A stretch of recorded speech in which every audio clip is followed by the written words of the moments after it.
Ina, podcast.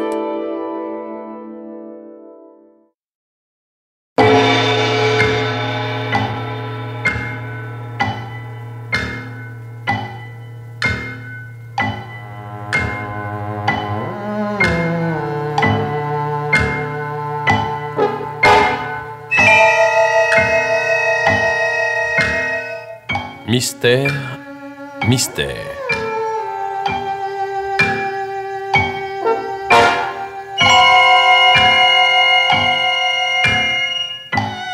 Pierre Billard a choisi pour vous ce soir Mensonge pour une nuit blanche, un film radiophonique de Charles Maître, avec Pierre Delbon, Pierre Leproux, Jacques Sapin et Florence Blot.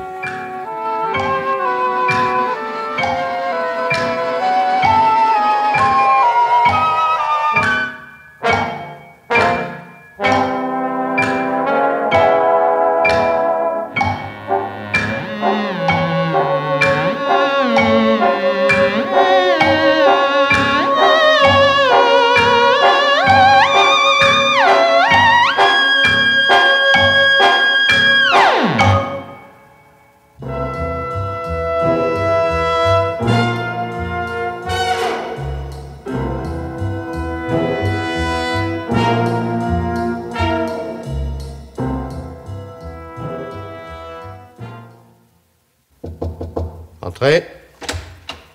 Excusez-moi, monsieur le juge. Qu'y a-t-il? C'est au sujet de la vieille dame. On est encore là? Eh oui, monsieur le juge. Elle dit qu'elle restera le temps qu'il faudra, mais qu'elle ne repartira pas sans vous avoir vu. Bon, quelle heure il est? 11h30. Oui, si je la reçois pas, elle est capable de me harponner dans le couloir. Eh ben, tant pis, faites-la entrer. Tout de suite, monsieur le juge. Si vous voulez bien vous donner la peine d'entrer, madame. Monsieur le juge va vous recevoir. Vous voyez, mon ami, j'avais raison. La persévérance est toujours récompensée. Je vous en prie, madame, par ici. Bonjour, monsieur le juge. Bonjour, madame. Mademoiselle, mon nom est Delachaume, Sophie Delachaume. Asseyez-vous, je vous en prie. Merci. Et merci également de bien vouloir m'entendre. Vous allez voir que c'est très important. Vous n'êtes pas trop pressé, j'espère? Si, malheureusement. J'allais précisément vous prier d'être brève. J'attends depuis 9 heures. Oui, je sais, mademoiselle. C'est même pourquoi... Oh, remarquez, je suis tranquille. Lorsque vous saurez ce dont il s'agit, vous ne pourrez pas ne pas m'écouter. C'est une affaire qui vous regarde directement. Eh bien, je vous écoute, mademoiselle. Mon nom, Sophie Delachaume. Cela ne vous dit rien? Excusez-moi, non. Je suis la fondatrice et la présidente des Vertes Prairies. La colonie de vacances pour enfants nécessiteux. Ah. Tenez, voici d'ailleurs une photographie du domaine. Eh bien, cela me semble parfait, mais... Oh, je ne vais pas vous rebattre les oreilles avec mon institution, rassurez-vous. Non. Mais je pouvais difficilement ne pas vous en parler. J'ai grand besoin d'argent. Et c'est pourquoi je suis là. Mais il me fallait évidemment vous dire au passage que ce n'est pas pour moi-même. Écoutez, franchement, mademoiselle, je ne sais pas si je dois me fâcher ou vous complimenter... Parce que dans la mesure de mes moyens, je veux bien participer à votre... Non, c'est très aimable à vous, mais ce n'est pas cela du tout. Je n'aurais pas attendu plus de 2 heures pour vous soutirer 50 ou 100 francs. Ah. Non, je suis ici en vue d'obtenir un héritage qui me revient de droit, monsieur le juge. Un héritage? Plus de 40 millions, oui. En anciens francs, mais tout de même. Et cet argent m'échappe par votre faute. Comment cela? Dieu merci, erreur n'est pas compte.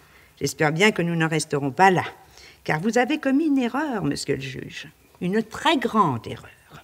Écoutez, puis-je savoir de quoi vous parlez? De mademoiselle Irène Brunel, morte il y a 3 semaines, empoisonnée par des champignons. C'est bien vous qui représentiez le parquet, non? Oui, mais je ne vois pas... Il y a 3 semaines non plus, vous n'avez pas vu. Vous avez conclu un empoisonnement accidentel. Mais c'était une erreur. Irène Brunel a été assassinée. Assassinée? Par son vaurien neveu, oui, lequel a tout simplement ajouté des champignons vénéneux à ceux que la pauvre femme était allée cueillir elle-même. Je ne pourrais... Écoutez, un instant, je vous prie. Vous vous rendez compte, je suppose, que vous êtes en train de porter là une accusation très grave. Si je m'en rends compte, mais j'espère bien qu'elle aura pour conséquence de faire arrêter et condamner cet assassin. Bien. Mais alors, permettez-moi une question. Si vous êtes tellement certaine de ce que vous avancez, pourquoi n'avoir pas parlé plus tôt? Parce qu'il me fallait faire ma petite enquête et réunir des preuves. Ah, et vous en avez trouvé? Plus qu'il n'en faut. Pour commencer... Attendez, dites-moi d'abord quel est le rapport entre cet assassinat présumé et l'héritage dont vous parlez? Oh, c'est bien simple. Mademoiselle Brunel avait fait de son neveu son légataire universel. Mais elle avait prévu que celui-ci pourrait décéder, disparaître, ou n'être pas à même de toucher cet héritage. Oui. Dans ce cas, la totalité de ses biens et de sa fortune me reviendrait, à charge pour moi, d'en faire profiter les vertes prairies. Ah, vous comprenez maintenant? Ah, ça, quant à ça, on ne peut être plus clair. Il ne vous reste plus qu'à prouver que mademoiselle Brunel a effectivement été assassinée. Ce sera facile. Robert Moreau a empoisonné sa tante par crainte de perdre sa femme. Ah. Parfaitement. Cet individu qui vient d'avoir 40 ans a épousé il y a 2 ans un tendron de 20 ans. Oh, c'est pas un crime, tout de même. Attendez. Quand je dis un tendron, c'est une façon de parler, évidemment. Il s'agit en fait d'une petite ambitieuse qui ne rêvait qu'argent et vie facile. En 2 ans, c'est moins que rien, a mis son jobard de mari sur la paille, quasiment. C'est-à-dire? Robert Moreau est propriétaire d'une usine de cartonnage et d'emballage. Petite affaire qui lui venait de son père, mais solide et sûre, à condition d'avoir l'œil et de travailler soi-même, bien entendu. Oui, et Robert Moreau néglige ses affaires, c'est ce que vous voulez dire? Tu le négliges. Monsieur a décidé de se consacrer tout entier à sa femme. À peine marié, après avoir engagé un directeur qui lui coûte les yeux de la tête, il a emmené sa dulcinée pour un voyage de 3 mois. L'Italie, la Sicile, les îles grecques, et j'en passe. Vous commencez à comprendre?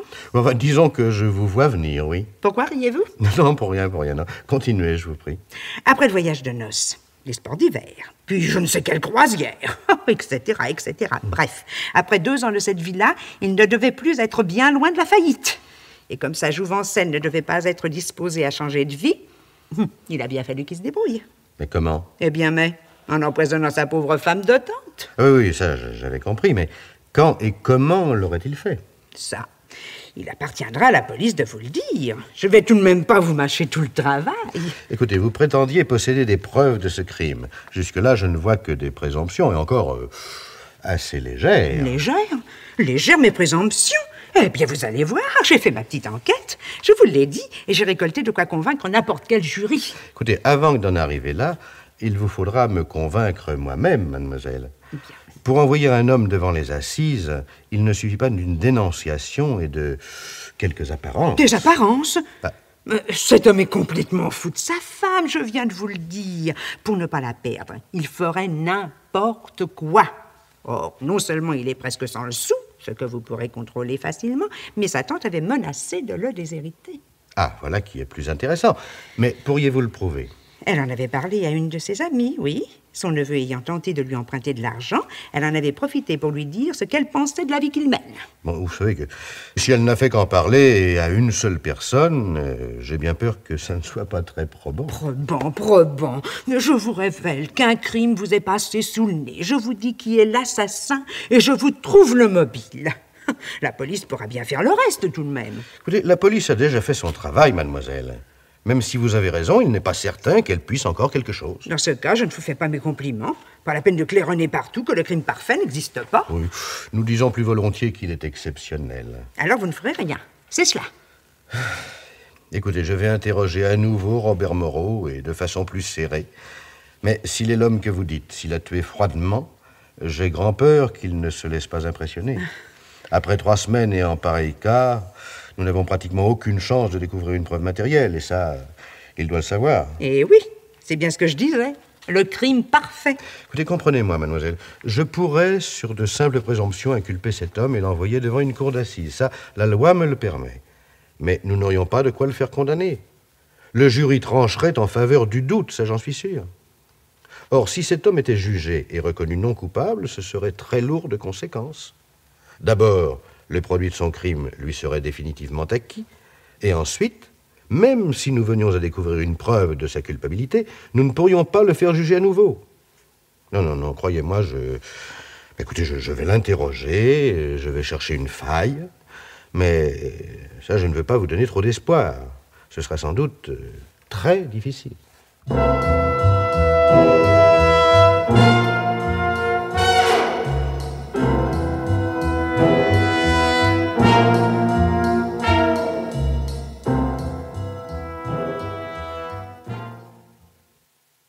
Asseyez-vous, monsieur Moreau, je vous en prie. Merci. Avez-vous une idée de la raison pour laquelle je vous ai convoqué, monsieur Moreau? Non. À moins qu'il ne s'agisse de la mort de ma tante. Mais c'est effectivement ce dont il s'agit. Cela vous étonne? Franchement, oui. L'accident remonte à 3 semaines. Vous m'avez interrogé aussitôt après l'autopsie. Je vous ai dit le peu que je savais. Oui, omettant simplement de préciser que cette disparition était pour vous quasiment providentielle. Providentielle? Oh, je ne dirais pas que votre situation financière est désespérée, mais enfin, elle est loin d'être très saine. Et le moins qu'on puisse dire est que cet héritage arrive à point. Puis-je vous demander ce qui vous permet de dire cela? Un examen à votre insu, et ça je m'en excuse, de votre comptabilité. Oui, depuis près d'1 an, votre entreprise est déficitaire. Une mauvaise année, c'est vrai, j'ai bouclé difficilement, mais sur le plan comptable, uniquement. Oui, vous disposiez de liquidités qui vous ont permis de faire face, c'est ce que vous voulez dire. C'est cela même. On vous a sans doute rapporté que depuis 2 ans, je vais moins à l'usine, que mon train de vie est assez élevé, ce qui est exact. Mais on aura omis de préciser que durant 15 ans, ce fut tout le contraire. Jusqu'à mon mariage, je n'ai cessé de travailler et d'économiser. Soit. Mais depuis que vous avez commencé à rattraper le temps perdu, si je puis dire, vous n'y allez pas par 4 chemins. Dois-je vraiment vous rendre compte de l'emploi de mes économies? Oh, évidemment non. Mais peut-être pourriez-vous me dire à ce train-là combien de temps vous espérez tenir. Je regrette, monsieur le juge, je ne refuse pas de vous répondre, mais je voudrais comprendre. Enfin, il y a 3 semaines, après enquête, vous avez conclu à la mort accidentelle de ma tante. Si vous avez changé d'avis, ce ne peut être qu'à la suite d'une dénonciation. Exact? Je commence à comprendre le retard et les tergiversations du notaire. Écoutez, répondez à ma question, je vous prie. Compte tenu de votre train de vie, à combien étiez-vous de la faillite? De la faillite? Enfin, je viens de vous dire que... Non, que vous aviez des disponibilités, oui. Mais il m'a été donné de constater également qu'elle fondait à vue d'œil. Sans cet héritage et en mettant les choses au mieux, vous pouviez tenir, disons, 1 an maximum. Et combien même? J'aurais eu tout le temps de me retourner. Vers qui? Pardon? Votre tante réprouvait la vie que vous menez depuis votre mariage. Et elle ne vous aurait certainement pas aidé. D'ailleurs, à en croire certains témoins, elle aurait même menacé de vous déshériter. Nous y voilà. Eh bien, monsieur le juge, je demande à être confronté avec ce ou ces témoins.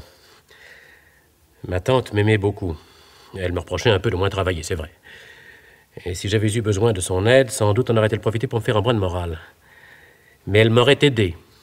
Ça, je puis vous l'affirmer. Bien. Vous souvenez-vous de votre emploi du temps la veille de l'accident? Oui, j'ai passé ma journée à l'usine, je vous l'ai dit, à revoir ma comptabilité, précisément.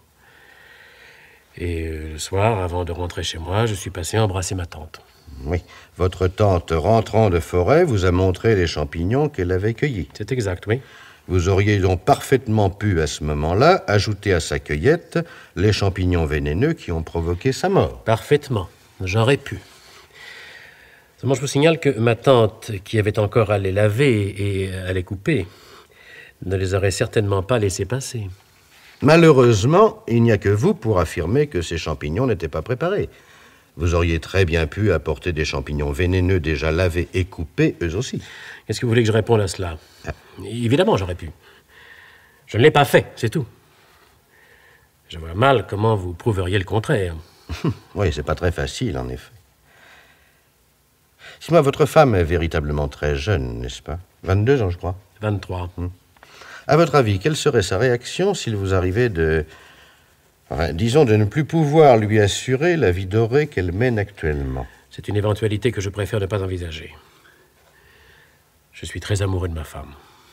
Nous sommes très heureux. Et je compte bien que nous le serons longtemps encore. Bon, ce ne sera qu'une formalité, bien sûr, mais j'aurai sans doute besoin de l'interroger également. Ma femme est en Corse, monsieur le juge. Je dois la rejoindre dans quelques jours. Ah, un beau pays, la Corse, oui. Dites-moi, quand comptez-vous partir? Exactement, je ne sais pas, ça dépendra. Du notaire, peut-être? Exactement, du notaire. Cet héritage est important pour moi, je ne m'en cache pas. Il est assez normal que je m'en préoccupe. Bien sûr, bien sûr. Mais je regrette que votre femme ne soit pas là, voyez-vous, j'aurais aimé la connaître. Déjà, au moment du drame, elle était absente. Dois-je prendre cela pour une convocation? Non, non. Enfin, pas encore, du moins. Je vois. Oui, en somme, vous m'avez convoqué pour voir, n'est-ce pas? Pour essayer de me faire peur. Eh bien, je suis désolé, mais c'est raté. Si vous souhaitez vraiment m'effrayer ou m'inculper, il vous faudra trouver des arguments plus convaincants. Oh, je n'ai pas pour habitude d'inculper à partir de simples présomptions, monsieur Moreau. Je vais faire mon travail et ordonner un complément d'enquête, c'est tout. Cela dit, pour quelqu'un qui n'a pas peur, vous semblez bien nerveux tout à coup.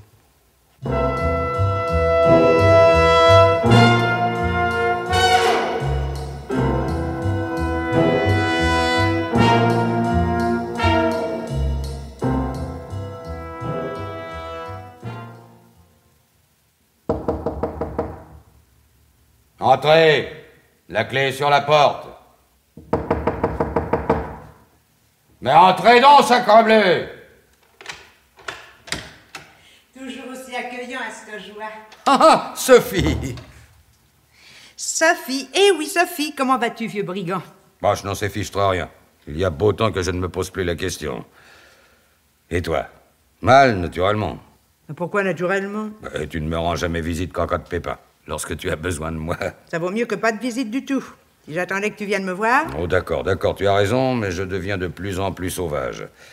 Allergique au monde extérieur, comme qui dirait. Alors, va, assieds-toi et raconte. Qu'est-ce qui t'arrive encore? Ah, une tuile grosse comme toi. Une fortune qui est en train de me passer sous le nez par la faute d'un juge d'instruction. Tu fréquentes au palais? Oh, ne ris pas, c'est sérieux. Il s'agit d'un assassinat. Diable! Tu ne crois pas si bien dire.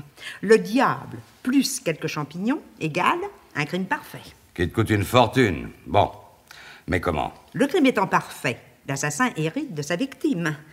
S'il était confondu et condamné, par contre, c'est moi qui deviendrai légataire universel. Oui, je vois. Et naturellement, comme toujours, tu as besoin de gros sous. Cet héritage représente véritablement une fortune, Julien.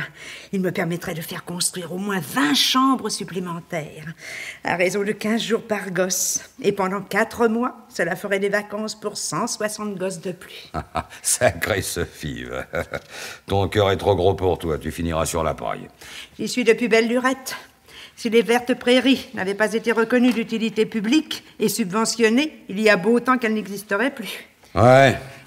Et c'est quoi, au juste, ton crime parfait? Empoisonnement de la tante par le neveu et par l'entremise de champignons glissés par le second dans la cueillette de la première. Et la police? Oh, que du bleu. L'affaire remonte à près d'1 mois et le neveu est sur le point de toucher héritage. Le juge m'a convoqué cet après-midi pour m'annoncer qu'il ne pouvait rien, que les présomptions étaient insuffisantes pour permettre une inculpation. Et à quel titre t'a-t-il prévenu, cet homme? C'est moi qui suis allé dénoncer le crime. Il avait déjà conclu un accident. L'affaire était pratiquement classée. Bah, décidément, tu ne manques pas d'aplomb. Tes sacrés gosses te feraient faire n'importe quoi. Et s'il avait raison, le juge? S'il s'agissait vraiment d'un accident? Impossible. Irène Brunel, la victime, cueillait des champignons depuis près de 40 ans. Bon, sa vue a pu baisser. Elle avait d'excellentes lunettes. Ouais. Bon, c'est tout? Quoi, c'est tout? Enfin, tu n'as rien de plus solide pour soutenir tes convictions? Bien sûr que si. Le mobile. Le neveu qui a 40 ans a épousé il y a 2 ans une fille de 20 ans. Bah, et alors? Mais ça coûte cher à meubler, 20 ans de différence. Voyage, croisière, sport d'hiver, etc., etc. Et s'y est pratiquement ruiné, le neveu. Mais sa femme n'est pas du genre à se modérer pour autant. Plutôt que de la perdre, il a préféré oxyre sa tante. C'est tout? Oh, mais tu m'embêtes avec tes c'est tout. Qu'est-ce qu'il te faut de plus? Cet homme est un assassin, je le sais, je l'ai vu, ça se lit sur son visage. Bon, les visages, ma bonne Sophie, chacun les interprète à sa façon. Donc tu es allé dénoncer cet homme, et ça n'a rien donné, le juge ne marche pas. Bon, et alors? Qu'est-ce que tu espères maintenant? Qu'est-ce que tu attends de moi? Mais que tu m'aides, bien sûr. J'ai besoin de cet héritage. Il faut que nous confondions l'assassin. Et si tu étais en train de prendre tes désirs pour des réalités? Si l'envie que tu as de cet argent... Écoute-moi bien, Julien. J'ai besoin de cet argent, c'est vrai. Mais tu ne me crois tout de même pas capable d'accuser pour cela un innocent, j'espère. Financièrement, cet homme est au bout du rouleau. Pour ne pas perdre sa femme, il lui fallait de l'argent à tout prix. Or, non seulement sa tante lui en avait refusé, mais elle avait même menacé de le déshériter s'il ne reprenait pas une vie plus normale. Ah, alors? Comment sais-tu tout cela? Je connaissais sa tante, et j'ai fait ma petite enquête aussi. Tu en as parlé au juge? Bah, évidemment. Il dit que c'est trop peu, qu'aucun jury ne le condamnerait. Ben, il a raison. C'est inscrit dans le code, et c'est ma foi très heureux. Le doute doit profiter à l'accusé. Il n'y a pas de doute. Maman au feu, il l'a tué. Oh, matériellement, c'était facile. Il passait voir sa tante presque tous les jours, et il connaissait sa manie des champignons. Pas bien sorcier d'en jeter 2 ou 3 sur le tas. Possible. Seulement pour ce qui est de le prouver, même si c'est vrai, c'est une autre histoire. C'est bien pourquoi j'ai besoin que tu m'aides. Que? Il faut, je ne sais pas, moi, lui faire peur, le terroriser, jusqu'à ce qu'il avoue. Oh, tu en as de bonnes. Tu dis que ce type a réussi un crime parfait et le juge lui-même s'y casse les dents. Et pourquoi voudrais-tu qu'il s'affole? Qu'est-ce que tu veux faire? Je sais pas, mais j'ai confiance en toi. Depuis 25 ans, je te connais, je t'ai encore jamais vu à court d'idées. Ouais. Écoute, Julien, je devine ce que tu penses, mais n'oublie pas qu'une pauvre femme est morte, assassinée de la façon la plus lâche. Et pense à mes gosses aussi. Ah oui, bien sûr, les gosses. Seulement ce que tu sembles oublier, toi, c'est que ni le juge ni la police ne sont de ton avis. Ben, c'est très joli d'avoir des convictions, mais tout de même... Eh bien, trouve un prétexte, va le voir. Je te demande rien d'autre. Si tu estimes que j'ai tort, tant pis, je n'insisterai pas. Quel genre d'homme est-ce? Tu le connais bien? Oh, pas très bien, non? Avant son mariage, c'était un homme sans histoire, divorcé depuis 10 ans. Il travaillait beaucoup, il vivait en célibataire. Cette fille l'a rendu complètement fou. Il l'a épousée sans même la connaître. Jolie? Oh, une intrigante, arrogante et intéressée. Elle n'a même pas l'excuse de l'aimer. Bon, qu'en sais-tu? Ça se voit comme le nez au milieu du visage. Elle n'essaie même pas de faire semblant. Et plus fort, c'est qu'il en est probablement conscient. Mais on peut aimer sans être payé de retour, tu sais. Je me demande même si ça n'est pas là le signe de l'amour véritable. Tu m'embêtes avec tes paradoxes. Dès qu'il s'agit d'amour, toi, tu excuserais n'importe quoi. Mais parce que l'amour sanctifie, ma bonne Sophie, c'est bien connu. Oh, arrête de dire n'importe quoi. Bon, enfin, envoyer un homme en prison pour le restant de ses jours, ça n'est pas une plaisanterie. Je ne te demande pas de le faire les yeux fermés. Va le voir, essaie de découvrir la vérité, après tu verras. Tout ce que je te demande, c'est de faire vite. Une fois le dossier refermé, s'il entre en possession de l'héritage, il sera probablement trop tard. Tu hésites? Non, je cherche. Mais je me demande bien comment je pourrais obtenir une certitude là où tout le monde a échoué. À moins... À moins? L'amour sanctifie, mais il rend vulnérable aussi. Ce qui veut dire? Je ne sais pas, une simple remarque. Tu te moques de moi ou quoi? Non, pas du tout, je réfléchis. Si ton bonhomme est un assassin et s'il est aussi amoureux que tu le dis, il devrait y avoir un moyen de le confondre. Dans ce cas, je te fais confiance. Curieux et entêté comme tu l'es, tu vas sûrement le trouver. J'ai peut-être une idée, oui, mais... À quelle heure étais-tu chez le juge? 5 heures. Espérons qu'il n'a pas encore prévenu le neveu pour l'héritage. S'il l'a Non, fait... je ne crois pas. Il a tenu à me prévenir d'abord. Il m'a dit que ses conclusions seraient rendues officiellement demain. Alors il nous reste une chance. Une seule. Et il nous faut la courir dès ce soir. Tu as besoin de moi? Ah non. La partie va se jouer à 2 et en une seule manche. Si ton bonhomme est innocent, j'aurai probablement l'air d'une andouille. Mais s'il est coupable, ça risque d'être une sacrée partie. Crois-moi.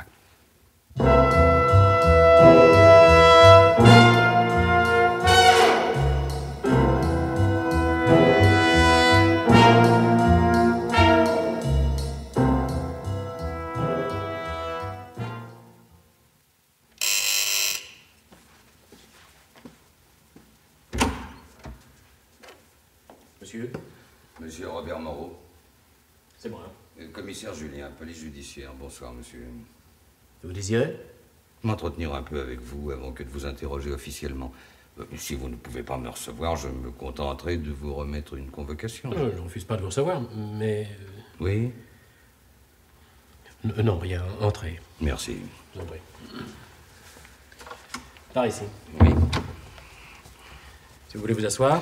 Je vous dérange. Vous n'êtes pas seul, peut-être. Si, ma femme est absente.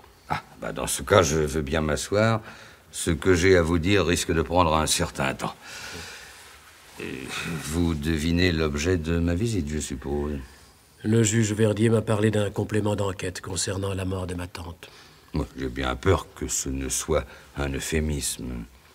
Le complément d'enquête n'est le plus souvent que la recherche d'éléments permettant d'étayer une hypothèse, vous savez. Mais autrement dit, le juge me croit coupable et vous êtes chargé de... d'étayer. Ah, je dois recueillir des renseignements, et si possible des faits. Cela dit, et pour ne rien vous cacher, je ne suis pas tout à fait d'accord avec les conclusions du juge. Bien. C'est même la raison de ma présence ici. Ah. Ce qui ne signifie pas que je sois votre allié contre lui, bien entendu. Je suis en quête de la vérité, c'est tout.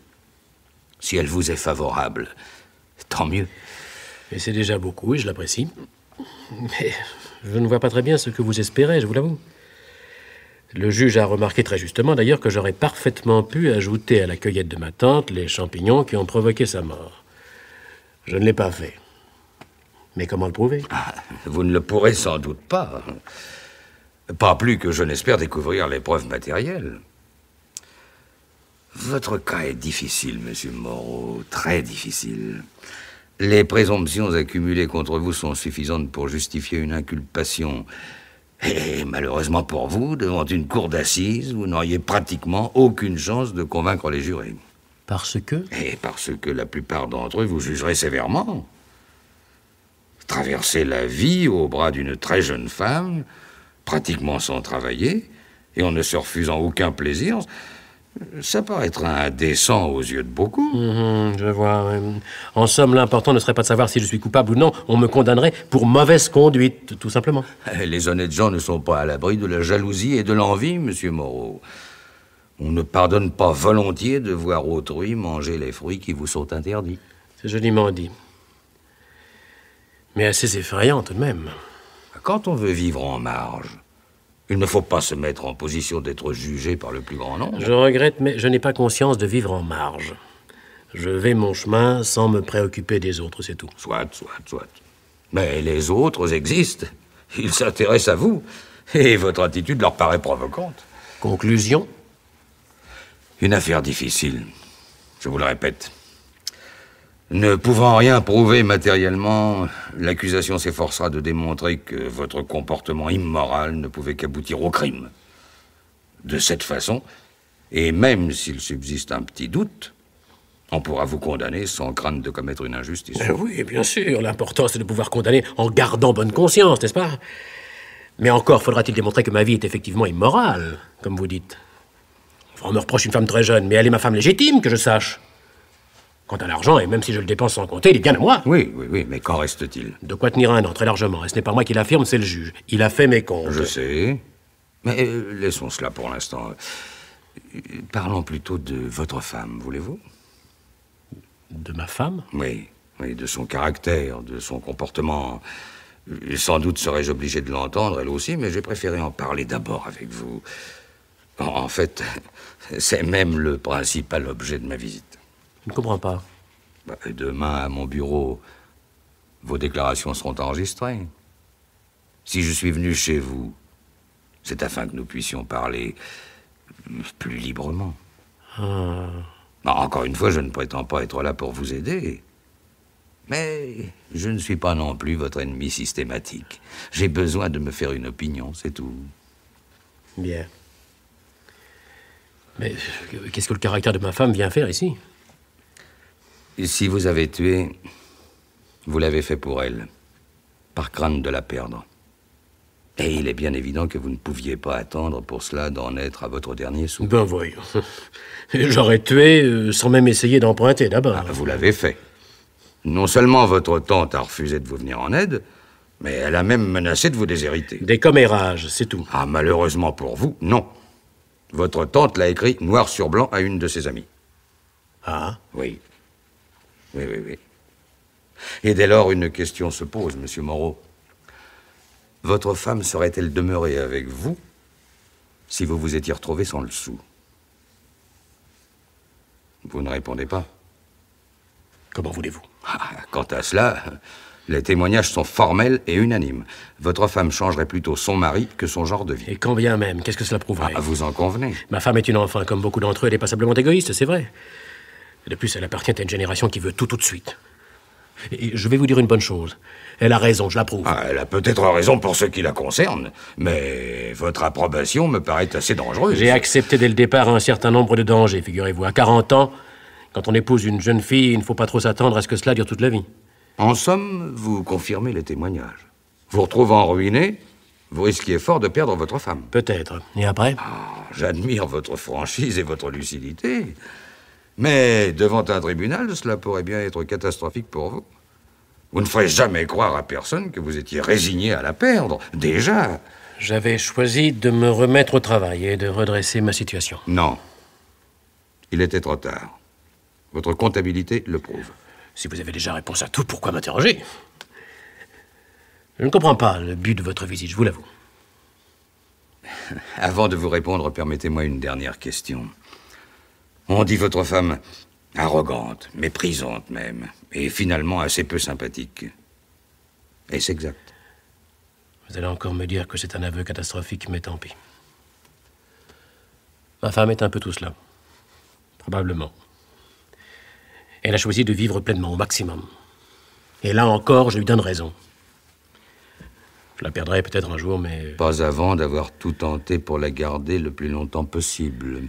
C'est ça? Je ne vous répondrai plus. Dites-moi pourquoi vous êtes là, où allez-vous-en? Mais je vous l'ai dit d'entrée pourquoi je suis venu. Parce que je n'étais pas entièrement d'accord avec les conclusions du juge. Maintenant, je ne sais pas. Je ne sais plus, je vous l'avoue. Peut-être a-t-il raison, après tout. Alors vous me croyez coupable, vous aussi? Mais honnêtement, je ne sais pas. Mais peu importe. Mon désaccord avec le juge ne porte pas sur ce point.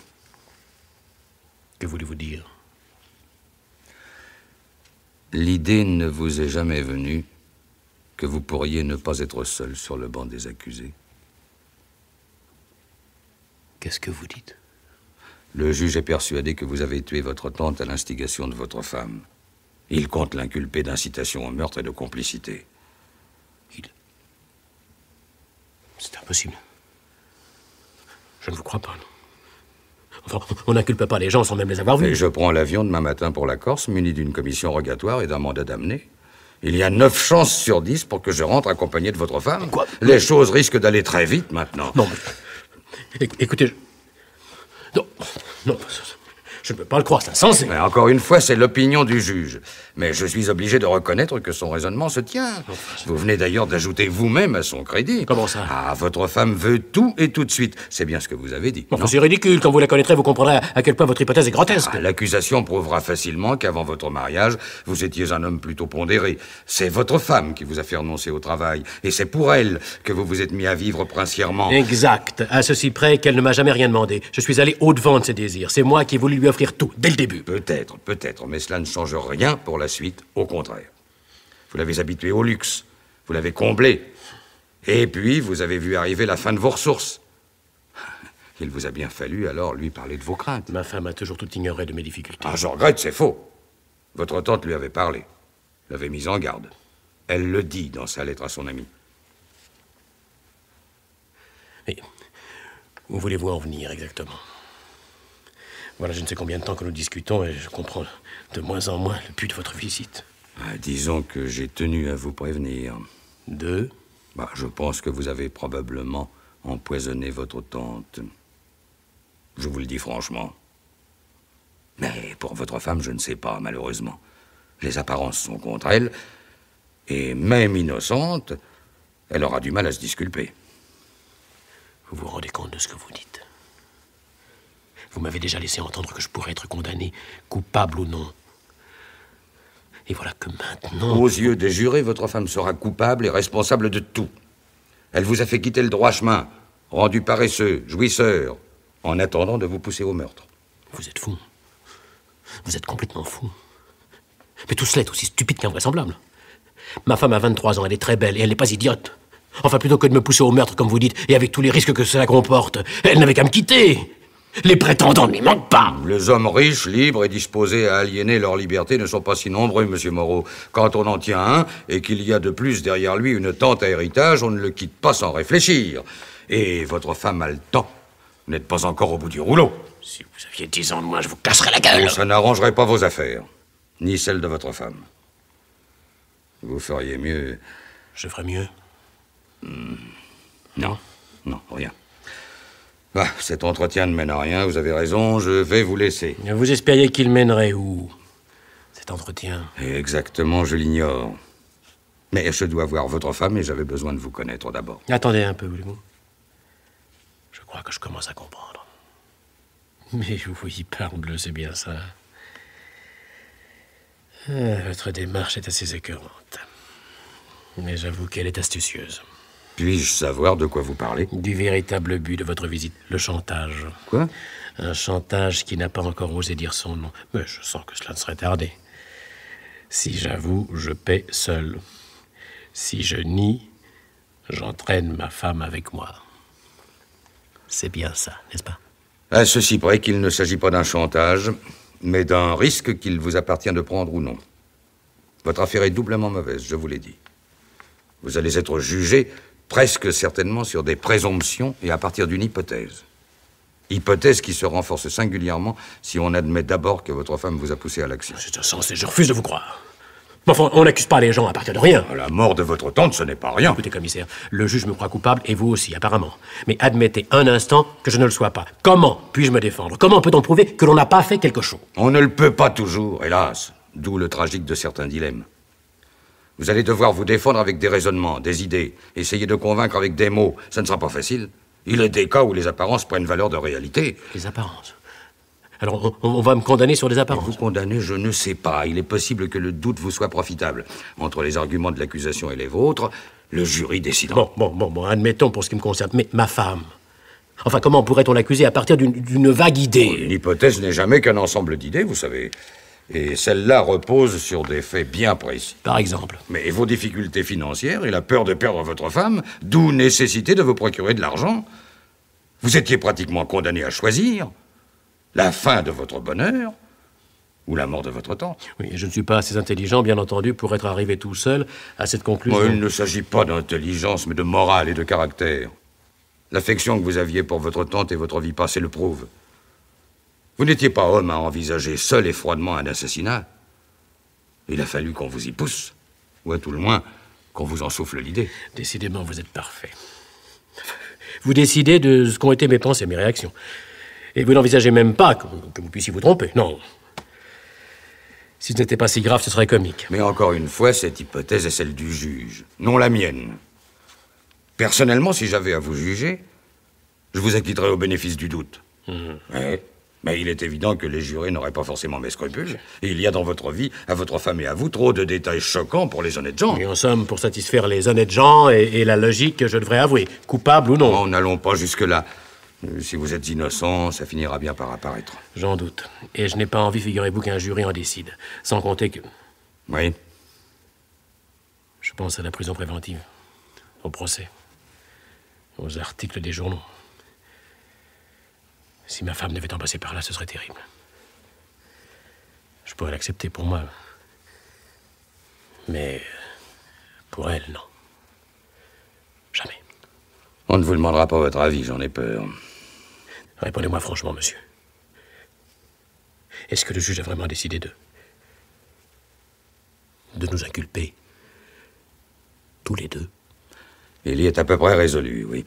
Bon, bien sûr, nous allons d'abord interroger longuement votre femme. Mais ce que nous en savons déjà ne plaide pas pour elle. Dure, égoïste, ne songeant qu'à elle-même. C'est le portrait que nous en avons, et que vous avez vous-même trouvé ressemblant. C'est faux, ce n'est qu'un portrait superficiel.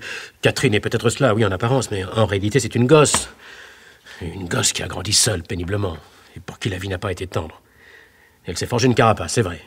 Mais ce n'est qu'une carapace. Il ne m'appartient pas d'en juger. Que faites-vous ici, alors? Pourquoi êtes-vous venu? Et un vague espoir de découvrir la vérité, je vous l'ai dit. Je m'aperçois maintenant que c'était impossible. Mais je ne pouvais pas le savoir avant de vous avoir... Non, attendez, asseyez-vous. La vérité, je vais vous la dire. Mais il me faut d'abord obtenir une garantie. Supposons... Je dis bien supposons que j'avoue avoir empoisonné ma tante et que je jure l'avoir fait à l'insu de ma femme. Que se passerait-il alors? J'ai bien peur qu'il ne soit trop tard. Vous n'avouez qu'en apprenant l'éventuelle inculpation de votre femme. On pensera probablement que, perdu pour perdu, vous avouez pour la sauver. Visiblement, vous l'aimez assez pour cela. On pensera, le juge dira... Oui, mais vous, c'est à vous que je parle. C'est votre avis que je veux. Pensez-vous vraiment, vous, si j'ai tué ma tante, que je l'ai fait à l'instigation de ma femme? Honnêtement, je ne sais pas, monsieur Moreau. Je ne sais plus très bien que penser. Et je me sens plutôt mal dans ma peau, je vous l'avoue. J'espérais que ma démarche me permettrait d'y voir plus clair. Pour un peu, je... Oui? Non, rien. Non, mais vous parliez de me dire la vérité il y a un instant. Me croirez-vous? Non, je ne sais pas, j'essaierai. Vous paraissez sincère en ce moment. Je le suis. Vous avez gagné, commissaire. Gagné? J'ai mélangé moi-même à ceux de ma tante les champignons qui l'ont empoisonné. C'est monstrueux, c'est tout ce que vous voudrez, mais c'est ainsi. La seule idée de perdre ma femme m'a rendu comme fou. J'aurais fait n'importe quoi. Et cet héritage était ma dernière chance. J'ai joué, j'ai perdu. Maintenant, je vais payer. Mais j'ai agi seul. Ça, je vous le jure. Pas un instant, ma femme n'a soupçonné la vérité. Voilà. À présent, arrêtez-moi. Mais croyez-moi, je vous en supplie. Ma femme était incapable de m'inciter au meurtre. Pourquoi incapable? Elle aurait eu bien trop peur. Même pour obtenir ce qu'elle souhaite le plus au monde, elle n'est pas femme à prendre des risques. Si elle savait la vérité et la menace d'inculpation qui pèse sur elle, je crois que... elle m'aurait dénoncé déjà. Et vous l'aimez. Et vous avez tué pour elle. Oui. Pas encore si vous étiez aveugle. Mais là, vraiment... Je suis trop tard qui elle était. J'ai perdu la tête à l'instant même où mes yeux se sont posés sur elle. En fait, elle était pire encore. Ça n'a rien changé. Je ne lui ai jamais demandé que d'être là. Et de se laisser aimer. Croyez-vous maintenant? Elle ne sait pas, je vous jure. Je vous crois. Oui. Seulement... Alors vous devez m'aider, vous le pouvez. Vous aider? Vous dites que mes aveux arrivent trop tard, qu'on va me soupçonner de vouloir sauver ma femme. Bon, mais vous n'êtes pas ici en mission officielle. Je ne suis pas encore censé connaître cette menace qui pèse sur elle. Exact. Et alors? Taisez-vous. Ne parlez pas de votre visite. Et dès demain matin, j'irai me constituer prisonnier. Bon, c'est impossible. On se demandera pourquoi vous avouez ainsi spontanément et on finira bien par découvrir mon Je intervention. vous jure que non. Je ne dirai pas un mot. Je ne prononcerai même pas votre nom. Vous ne pouvez pas me refuser cela. Vous n'avez pas le droit. Oui, ma femme n'est pas un personnage très sympathique, c'est vrai, mais elle ignore tout ce crime, je vous le jure. Faites cela pour moi, je vous en prie. Et vous supporterez de la savoir libre, cependant... Elle a 23 ans, monsieur, elle a le droit d'être heureuse. Moi, j'ai joué, j'ai perdu. Tant pis. Je ne peux pas. Je regrette. Vous avez la mort dans les yeux en ce moment. La mort dans les yeux. Je veux bien que vous soyez puni pour votre crime, mais je ne veux pas avoir votre suicide sur la conscience. Ce serait pourtant le plus simple, non? Pour vous, peut-être. Pas pour moi. Alors, restez avec moi. Restez avec vous? Jusqu'à demain matin, oui. Jusqu'à la porte du palais de justice. Alors? Et si je m'endors dans ce fauteuil? Je n'en profiterai pas.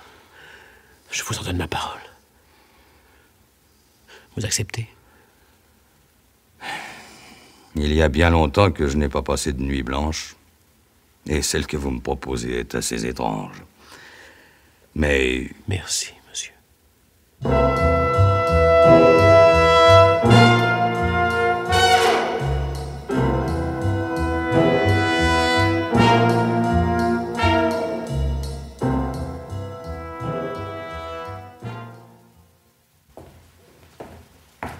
Est-ce que tu peux être nerveux? Qu'est-ce que tu cherches comme ça de tous les côtés? Mais rien, je ne suis pas nerveux, je suis curieux, je regarde. Ah bah dommage qu'il n'y ait pas de miroir où tu puisses voir ta tête. Ça n'a pas l'air de te réussir, les nuits blanches. Oh, Sophie, fous-moi la paix ou je m'en vais. Je me demande bien pourquoi je t'ai accompagné, d'ailleurs. Parce que tu es curieux, tu viens de me le dire. Ouais. Mademoiselle de la Chaume, je vous prie si Oui. vous voulez. Tiens, Julien, Qu'est-ce que vous faites là? J'étais en train de me le demander. Mes respects, monsieur le juge. Julien est un vieil ami à moi. Je lui ai demandé de m'accompagner. Ah, bien. Vous êtes au courant, alors? Oui, vaguement. Bon, eh bien, venez dans mon bureau, tous les deux. Je vais vous annoncer une nouvelle qui ne manquera pas de vous étonner. Dis donc, mais vous en avez une tête, vous? Un peu fatigué, oui, je danse trop. Sacré farceur, va. Asseyez-vous. Et attendez-vous à une assez jolie surprise, mademoiselle. Moreau? Moreau, oui. Vous avez trouvé quelque chose? Ah, mieux que cela, chère mademoiselle, beaucoup mieux. Il a tout avoué. Non. Si. Et je n'y comprends rien moi-même. Mais le fait est qu'il s'est présenté ce matin spontanément et pour avouer qu'il avait empoisonné sa tante. Mais c'est formidable! Il n'hérite plus, alors. Eh non. L'héritage est pour vous et vous l'aurez bien mérité. Cela dit, du diable, si je comprends le pourquoi de ses aveux. Le remords, peut-être. J'en doute. Oui, il avait l'air d'un somnambule, mais pas d'un somnambule repentant. Non, il y a là quelque chose qui m'échappe, ça c'est sûr.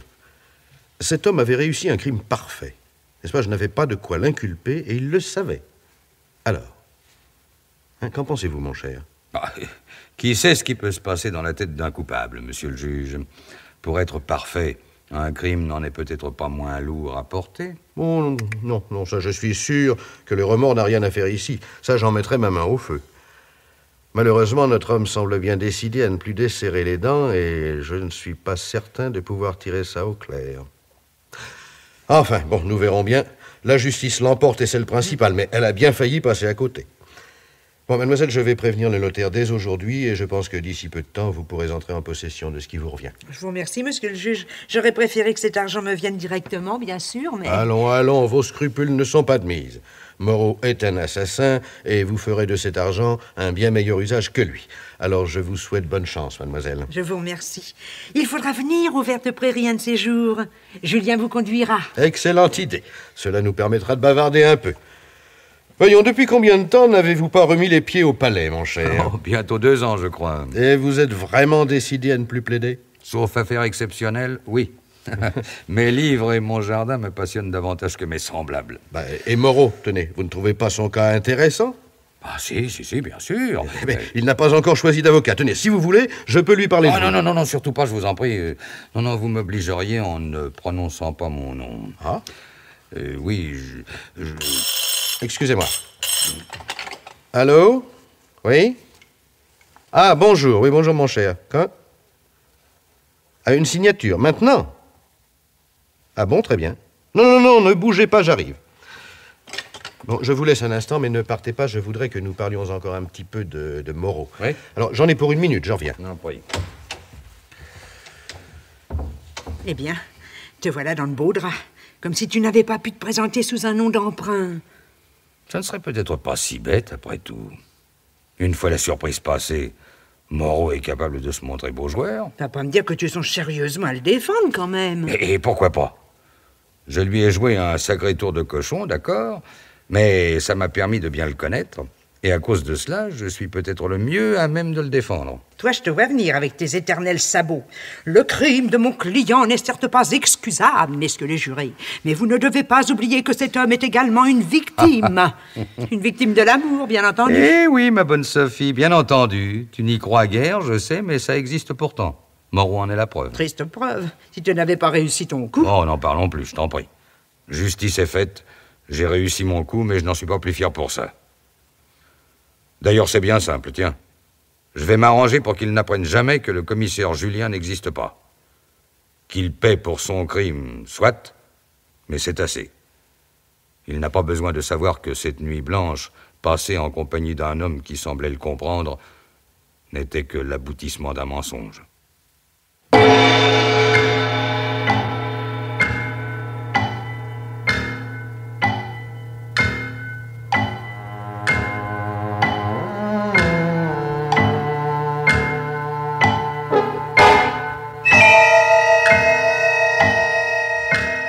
Mensonge pour une nuit blanche. C'était un film radiophonique de Charles Maître, avec Pierre Delbon, Moreau, Pierre Leproux, Julien, Jacques Sapin, le juge, et Florence Blot, Sophie. Prise de son, Joseph Rémiot. Collaboration technique, Édouard Compras. Bruitage, Louis Matabon. Assistante, Suzanne David. Réalisation, Pierre Billard.